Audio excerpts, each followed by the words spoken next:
Are you tired of renting and you're ready to buy? Well, when it comes to house hunting, friends and family are quick to give advice when it comes to the home buying process.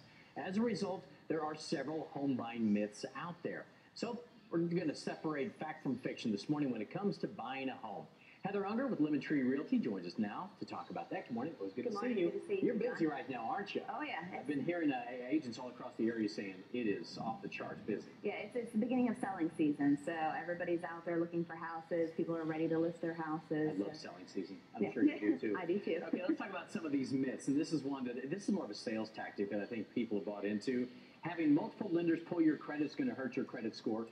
What's the myth of the fact there? The myth is that it's not true.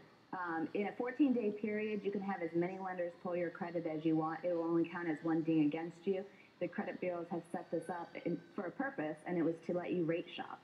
What's funny, though, is, of course, a lot of the lenders are going to say that because they don't want you to go to another lender. And, that whole idea, it's a sales tactic, has turned into a myth in this case. Exactly. It sure has. Okay, next up, spring is the best time to sell a home. All right, we just talked about how busy it is. Is that a myth? It is a myth. It's a great time to buy a house. It's not necessarily a great time to sell a house because... Okay, explain the difference there. A lot of people may not get that. Why is that? Okay, so for buyers, during this time, everybody decides to list their house. So there's tons of inventory on the market for them. You have a lot more options. You can possibly negotiate with people if there's a lot more inventory. You as a seller now have a lot of competition because everybody's decided to list their house at the same time. If you list between November and January, which is right before and after the holiday season, that's your best time. You have very little inventory. Most people think, I don't want to sell my house during the holidays. Nobody's out there. That's actually when a lot of people are looking at houses and are serious. They're not going to be lollygaggers, just kind of kicking tires and looking. They're ready to buy and they're ready to close very quickly. That's a great point. And I'd always heard if somebody shows up at your house during the holidays when the weather is bad, those are serious buyers because you're not going to do that when you have everything else going on. No, exactly. You have too much else going on. Okay, the next myth here, you should start with your lowest offer so you can leave room to negotiate. What do you mean by that? Everybody has an Uncle Bob that in the back of their head is saying, you never pay full price for anything. You always come with your lowest offer. You got to negotiate.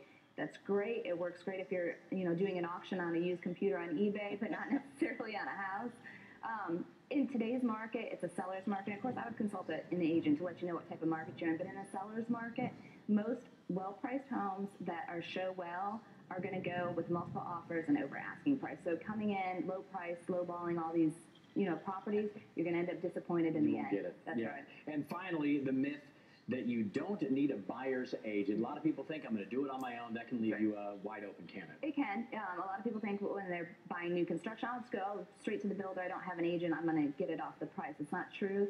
The commission is actually built into their marketing plan, their marketing budget, so it doesn't really matter to them. And then a lot of people will call a listing agent off the side thinking if I go to them, I'm going to get a better deal because I don't have to pay that other side of the commission. Again, that's not true because that's negotiated up front with the seller. That listing agent's going to take both sides of the deal. Either way, that 6% or whatever it is coming out, right? It's coming out no matter what. So it's a myth. To have a buyer's agent, it's free to you. It's paid by the listing side. So there's no point for you not to have your own representation, having someone looking out for your best interest, whether it comes to new construction or a resale house. And one tip I'll give with new construction, a lot of builders will say not to get a home inspection because it's new. Always get a home inspection. You'll be amazed. You'll be amazed at what you find. All right. Heather, always good to see you. Good to see you. Appreciate your time today. Thank you.